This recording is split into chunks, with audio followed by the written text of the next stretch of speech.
I would like each of you to think back, put on your thinking caps to the very first opportunity you had for public speaking. It might very well have been your evaluation, your icebreaker speech. Did you present that speech so pristinely and perfectly that when you sat down, you thought, aced it, can't improve? Well, I didn't. My own personal experiences where I thought about all the things I wanted to do but forgot, or that I would have liked to have done differently, or things that I just know didn't go well. Well, where I felt was so dejected, I really was waiting for my evaluator with such trepidation. I was expecting that big long laundry list of all the things that I could have done better or that I did wrong. But did I have that experience? No, it was Toastmasters. And much to my surprise, it was a much different experience. And I hope yours was too. Today, I'm going to share with you a few ideas and tidbits about how I came to win the evaluation contest back in 2014. Some very basic ideas and some specific tips and tricks. I would like to invite the audience, since I'm not seeing the entire group of you, if they would make comments in the chat for me, things that they may have as questions. And if, George, you notice them at different times, we can interact and you can share. Specifically, I'm going to ask, why do Toastmasters evaluate? So first off, there are benefits to the speaker. The speaker gets immediate feedback and motivation to improve. We might be able to draw attention to some of their habits that may have gone unnoticed up until now. But more importantly, we're able to reinforce certain speaking skills they already have. Now, in my case, my evaluator said to me that I could enunciate my words very clearly. And that was a really big plus. It might not seem like a lot to you, but I lived in New York, and we were not known for the best enunciation at times in the region. So I thought that was something that lifted me up when I heard, wow, I didn't give myself credit for that. All I did was tear myself down, think about all the things I didn't do well, and here this evaluator is giving me the feedback that I can accept and act on to improve, and perhaps even try new techniques, things I hadn't even thought of to improve my speeches. Now, additionally, there are benefits to the evaluator because we learn to improve our own speaking skills. And we're able to learn to give feedback also, but in a positive way. There are good ways to say something, and there are some that are less than effective. When you're telling people negatively, wrong, wrong, wrong, mistakes. I heard someone just last week say, well, here's the good, now let's hear the bad. I'm like, don't say those words. None of it was bad, but could be better is a different way of phrasing it. We also learn to reflect on our own skills, that maybe we can also recognize those things that we did well and not just think about all the things we would have liked to have done differently. It allows us as an evaluator to develop the most important listening skills and observation skills that we need, because we're going to go through this speaker's speech and we're going to pay attention more closely than if we were just an audience member. And that's where we're developing our own skills and analytical skills to make sure that we know what we can offer as suggestions, and then also problem solving. This is a problem that the speaker had. How can I improve it so that it will be better for that speaker? And, and then there are benefits to the club. The club member in itself helps create a positive speaking environment. a positive environment for all, so that guests who are coming will say, wow, this is really nice. We may be able to attract new members doing that. And we also might be able to retain our members. If we have a positive, supportive attitude when we're giving evaluations, we in fact will not be pushing those members away, but pulling them in and building relationships. It can raise the entire standard of the speaking skills of all the members in the club. And it can also help us achieve club goals that we have, because people are more willing to speak and get the feedback and want to get right back up on that horse and give another speech afterwards, rather than being demotivated, walking away and never give another speech again. Additionally, you might be able to help your members win contests. So why are Toastmasters evaluations so unique? So first off, it's immediate feedback. And remember, it's your opinion. It's not the gospel truth that everybody has to believe that you're always right. It's merely your opinion as an evaluator. And the speakers need to remember that. The key is that it's honest feedback. It's not a critique.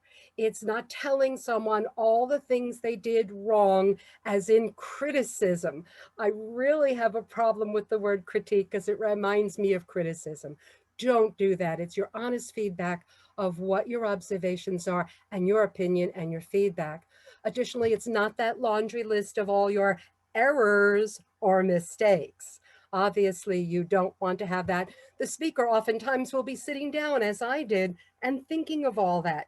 We do not need to pile it on and add more to the feeling that the speaker has that they could have done something different or better. And it is an opportunity to make a connection with both the speaker and the greater audience. It is such an opportunity that we have, and that's what makes Toastmasters specifically unique, because you don't see this in other speaking organizations. And we are able to not only find what can be improved, but provide the actual methods for improvement. One of my recommendations has been to speakers who speak with an accent, whether it's my New York accent, a Southern drawl, or a foreign speaker's accent. It is not that person's fault that they speak with an accent, but we as evaluators can offer the suggestion that because my listening skills are a little slower to understand that which you said with your specific accent, that if you were to speak slower, I can understand better. I want to commend Hector for his presentation before, because it was at a pace that everyone was able to understand. And it really is a beneficial suggestion to your audience. And of course, it's to build and maintain the speaker's self-esteem. The one thing you want to do is have the speaker come back and say, yes, I want to do that again. I can't wait to get back up on the horse and give another speech, rather than saying, oh, that was a really bad experience getting evaluated. I'm not so sure I ever want to do that again because I'm not worthy. That does not prove success in our clubs. And we want to make sure, if we're going to be in a contest, what do? Scout says, be prepared. So I'm going to offer you the opportunity to study the judge's ballot. When you are having the judge's ballot, you are based upon 4 different areas. Your evaluation skills. How clear and focused was your analytical quality? Did you in fact provide recommendations for improvement? And did you present them in a positive way? Were you specific enough for the speaker to understand what your message was? And also, was it helpful to them? Is it something they can change? Someone cannot change their accent, but they can change speaking more slowly, so that it's something they can do, make a change about. And then the technique that's used. Was the speaker, you as an evaluator, was your technique sympathetic? Was it sensitive, and was it motivational? These are the things the judges will be marking. And then summation. I've seen many an evaluation where they did not recap, they were not encouraging to the speaker, and there goes 15 points right off the list. If you want to win the contest, focus on those 4 different items, and you will, in fact, be able to gather points in every one of those areas. Next, some personal tips. Now, when we were in person, the one experience to know is to understand your venue or your stage. Where was the stage going to be? What was the lighting going to look like? What is the layout of the room?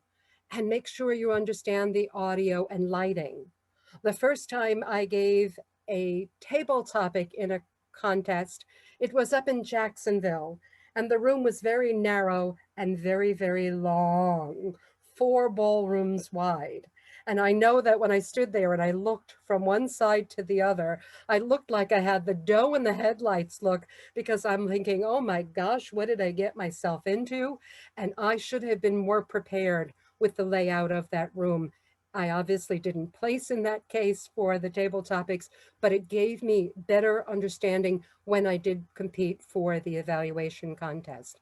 Here in Zoom, you want to make sure that you have light on your face, not that you're sitting with light behind you, because it can obliterate your face and your judges are not able to see the wonderful gestures that you might be presenting. Additionally, you want to make sure you're comfortable. If you have something where you're very strict or rigid and it doesn't fit right, you're going to be thinking about that or tugging and pulling, and that's going to detract from your normal gestures when you're speaking. So be comfortable. And in Zoom, whether you sit or you stand, you are going to make sure that you are comfortable, because you don't want to be thinking about the clothing or the shoes. You might dress for the setting or the speech. Specifically, if we're on the ballroom on Saturday night, a nicer set of clothing might be nice to wear rather than the costume night on Friday night. So if you're doing that, be mindful of it when it's done in person. Here in Zoom, several of those items, you can still tweak them for your best advice. Now, I'll take one suggestion on this. Why do we think that an evaluation is actually a speech? Anybody realize that? It's actually a speech. Just like any speech, you have to have a good opening, capture the attention of the audience, and then watch your speech structure to make sure that you have the logic and the flow between your thoughts, the transitions. If you have that opening, the main body, and a conclusion, it's going to be a more successful speech. It is only the 2 to 3 minutes, as we know from our timing, but that's on another slide that we'll have in a minute. You know that it can be a more effective speech if it has a strong positive opening, something that the person just wowed you and they caught your attention. You will in fact share that. And then you will refer to the speaker by name. If you do that, you're connecting with the speaker. I think if, as I would be doing an evaluation of Hector, I would be speaking about Hector as, Hector, what I saw you do, rather than speaking to the audience and referring to, did you see what he did? Did you like what he did? I thought he did well. It disconnects me from the speaker. So I like to use my own personal preference, the third person, you. Hector, what you did was magnificent. And that connects with me and the speaker, and the audience overall will in fact still gather the information from that. But if I continually speak about Hector in the he or she did, then it's as if he's not in the room. And that breaks the connection between me and my speaker that I'm evaluating. You have to make sure that it's a well-organized and analytical message. You have to make recommendations that are positive, specific, and helpful. You will be sympathetic and sensitive and motivational in your technique.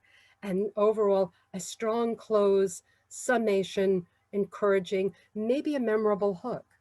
In the evaluation contest that I won, the speaker was speaking about something tongue-in-cheek about how I don't like to be in the limelight. I'd like to step off the stage into the darkness and back up out of the limelight. And so when I closed, I said, I'm now going to take your advice and step off the stage out of the light and into the darkness. And it got an uproaring laughter, and I knew that I made a memorable hook. I think that's what helped me win. Additionally, these four may look familiar because they are from the judging items. And so I'm going to offer the timing. Of course, we all know timing in an evaluation is short. It's 2 to 3 minutes. You have 30 seconds of grace on either side of it, short or long, and you'll be disqualified if you go beyond that 30-second grace. But if you speak less than 3 minutes, it might very well be that you will not cover all of the required elements. So I would strongly suggest that you wrap up as soon as you see that red light, as soon as you possibly can, because 2 more sentences and you are potentially ready to be disqualified. This is so critical. Some clubs make the vote not be the best table topic speaker or the best evaluator or the best speaker if they go overtime or beyond. Some clubs are a lot more forgiving. Now, in Toastmasters, I heard it before by one of the suggestions, we have taught to speak and give our evaluations in the sandwich method. And we all know how that starts. We first start with our positives. That's our foundation. That's what we're going to tell the speaker what they did well. In Pathways, we call that what they excelled in. And that area should be very, very supportive because that's the thing that gets the audience and the speaker engaged. They're hearing good things about themselves. They're being elevated. They're being lifted. And then we offer our gifts, our opportunities for improvement. I don't like this to be a criticism. I don't want it to be a condemnation. I want it to be something positive. And you'll note that in offering that, we try to limit it to 2 or 3. Now, it's not against the rules to be more than that, but I have experienced that if you give more than 3 gifts at once, they start forgetting about the first one and maybe about the second one. And now their eyes are rolling back in the head and they're harboring on to that third one, and they're not hearing the rest of what you say because now they're feeling down and demotivated by the fact that there's too many things that they're hearing for improvement. Now, why this is important is when you make a sandwich, you will know that it's a sandwich by putting ham on it. That's your gift, or chicken, or tuna salad. If you put that on there, that's what makes a sandwich. If you have the 2 types of bread, top and bottom, that doesn't make a sandwich. That's just a loaf of bread. So if you're making a sandwich, make sure you have that filler, those opportunities for improvement, the gifts. Additionally, in Pathways, we'll talk about those as the items that we want to work on, or that we can challenge ourselves to stretch ourselves. So if I wanted to be working on standing up, I would try that at a speech or 2. I did one week, 2 weeks ago, and I found that the person evaluating me, my camera was so poor that I was blurry the further I got back from the speech. So for me, standing with this particular camera doesn't work for me. So you'll take those opportunities that are offered, try them, offer them up, and if they don't work for you, put them gently aside and work on the other recommendations that you're given. And then thirdly, make sure that you have that conclusion or the recap, because without the top of that sandwich, it is not a sandwich. It's just a piece of bread with something on it. So we want to make sure that we do in fact have that conclusion, recap, or encouragement. Well, I have found something that's called the shoe method. I gave the speech without the presentation one time, and I held up the man's shoe, and I was told I must have equal opportunity. So I have the female high heel as well. That shoe method means you want to focus on those things that you saw, and you want to focus on things that you heard, your ears. What did you hear in the speech? What opportunities do you have to offer the speaker for improvement? And also the encouragement. So if I'm giving an evaluation, I find that if I cover those things that I saw, that I heard, those opportunities for improvement, and then some encouragement, I will cover more of the requirements for an evaluation, and I will, in fact, connect with the member in a different level. So I'm going to give you a little more detail about each. First, what you saw. We have our eyes. You can include in that the physical delivery of the speech. Did the person approach the area with confidence, stand tall, have assurance when they're giving their speech? Did they in fact make eye contact, here looking directly at the camera instead of down at their notes? And perhaps facial gestures. Did they start with that warming smile that we all have? That's how we reach out to each other, with that smile, to break the ice between us and all the strangers that are out there. Additionally, did the person include body language? And was it visible? And did it match the words of the speaker? I've actually seen some speeches where the person intentionally threw the audience off.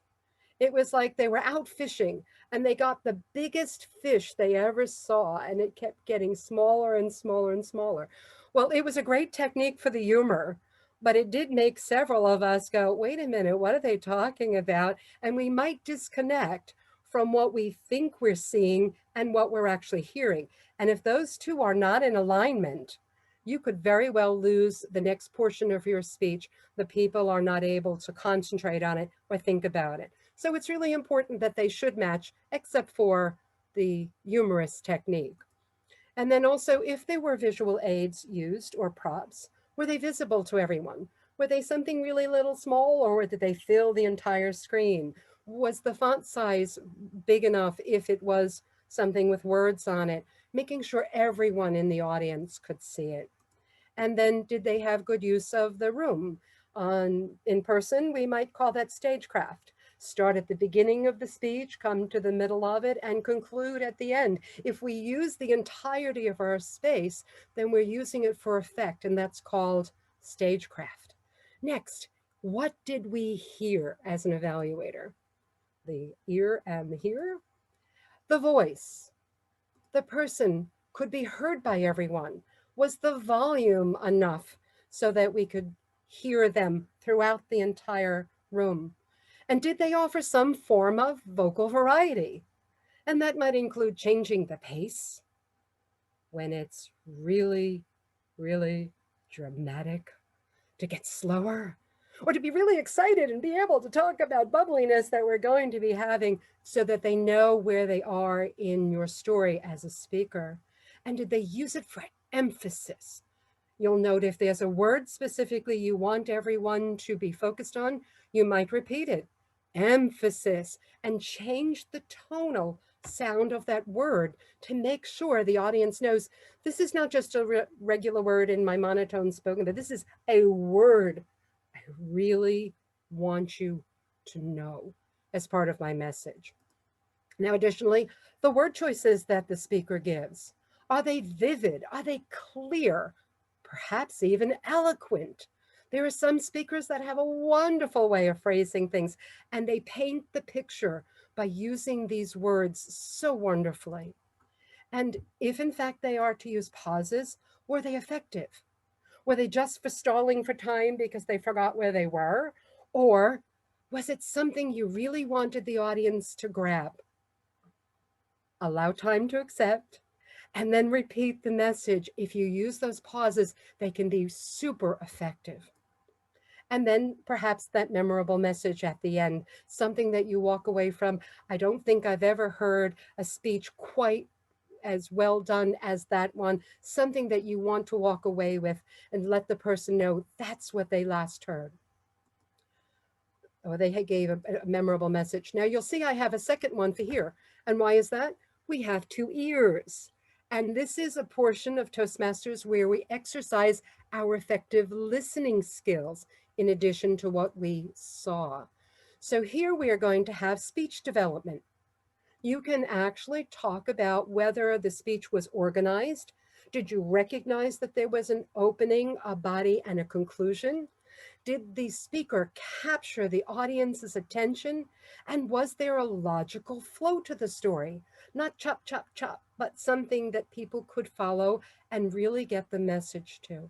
Additionally, were the transitions strong so that everyone could understand where you were coming from, where you were going, and where you wanted to lead the audience? Additionally, if they mentioned references, a quote, or some other statistics or facts, did you tell them where it was coming from? Because if you do a quote, it's not like somebody said, instead of saying Maya Angelou said, it gives more credence to the reference that you might be using. Now, the all important opportunities for improvement. We know that we have to do that in order to give the speaker the gifts that we want to present. Now, you're going to remember these are your personal observations and feedback to the audience and the speaker. Again, try to limit 2 to 3 and make sure that it's constructive feedback, telling them what they can do differently to improve. It's not your advice. I heard even just yesterday someone say, well, what I would have done if I was giving the speech. Well, you're not the speaker, and you're not going to have them give your speech. You're going to give them an opportunity to improve, might include something that doesn't sound judgy, something that sounds that it's true feedback and not advice or criticism. And you want to make sure that it's your opinion based on your observations, that I couldn't see you or I couldn't hear you or something else of the nature. You might choose to speak more loudly so your audience can hear you, and giving that particular information gives the foundation for it. And you want to make sure the recommendations on how to improve. If the person is in the Zoom room and they're speaking like this, the answer would be, I can't see your whole face, so you might want to square yourself within the Zoom frame. Just give that advice. Don't just say, I couldn't see you for most of it. Well, that doesn't help the speaker figure out how to do it differently. Offer them that opportunity to make sure that they're making use of the space and the audience can in fact see them, and make sure that it's a positive focus. We want to make sure all throughout that it is positive. And then the encouragement. The last thing the speaker is going to hear is your overall encouragement. This is what you want them to walk away with: the smile, the uplift, the motivation. I did well. You might include the effectiveness. You were able to understand the speaker's purpose, such as to inform or perhaps to inspire, and sometimes even just to entertain. It was wonderful. The audience really captured it, and we really appreciate it. And was the topic appropriate for this particular audience? I would dare say, as Toastmasters, we in fact would like to know about how to evaluate, since we do it nearly every week and we have opportunities to. And we want to make sure we tell the speaker about the fabulous audience reactions. Did they in fact have laughter, raucous laughter throughout? Now that's a little challenging here in Zoom because we don't hear the laughter or the applause, but we might see the reactions of the people in the audience by putting up that little thumbs up or put up that little applause sign or put up that little heart for the love. You'd see some reactions, and we need to be able to do that with our speakers so that we can connect with them. And additionally, make sure that your encouragement is motivating and positive feedback. You have a smile on your face, they should walk away with a smile on theirs. They did well. So I have a couple of more do's and don'ts that I'm going to go through fairly quickly, and then we'll go to questions and answers. We have, first, you're evaluating the delivery and the speech organization. You are giving specific examples to the speaker. You are not judging the person. You are not disputing the content. We do not give a speaker the clues that I don't agree with you, or your facts are flawed. We don't do that. We just speak about the delivery and the organization and how well the presentation went, not the person and not the content. We also don't repeat back the content. We do know that a speaker speaks for 5 to 7 minutes, usually. How awful would it be to hear a 2 to 3 minute evaluation that just repeats back what the audience just heard? If you're using it specifically to say, when you referenced this, I found, or I thought, or I heard, then you might have some reason to make mention of that content. But it's not a test for me, the evaluator, to see if I heard the speech. It is not a test for the audience to see if they too heard the speech. Don't repeat it back. I hear it in evaluations all the time, and I truly wish we could make sure that people don't repeat the content unless you're giving specific examples of how that can be improved. Some additional do's and don'ts. I like to use the I statements. I saw, I heard, I felt, the things that I observed, rather than saying to the audience, yeah, didn't you agree with what, we all saw? And making sure we limit our opportunities for improvement to the 2 or 3. I said it 3 times because it's worth repeating, and making sure we stay positive all throughout. And then we try not to use judgment terms. We know what those are. You should, or you shouldn't, or I wish you would have, or, don't do that. All those negative words, take them out of our vocabulary when we are evaluators. Focus on only those positives. And don't apologize to the speaker. Try not to say to them, well, I really couldn't find anything wrong, again, a bad use of a word, but I'm going to do this and it's perhaps a little bit nitpicky. And don't apologize. This is what you saw, you felt, or you heard, and you're offering your humble opinion to the speaker for their improvement. If we apologize, it demeans your role as the person who's giving feedback. And finally, don't whitewash. Don't tell someone who gave the very worst speech of their life, oh, that was the best speech I've ever heard, and just gloss over all those things that are obviously opportunities for improvement. If you avoid the obvious, the person will not have the opportunity to improve. Now, I am also going to go through one more thing.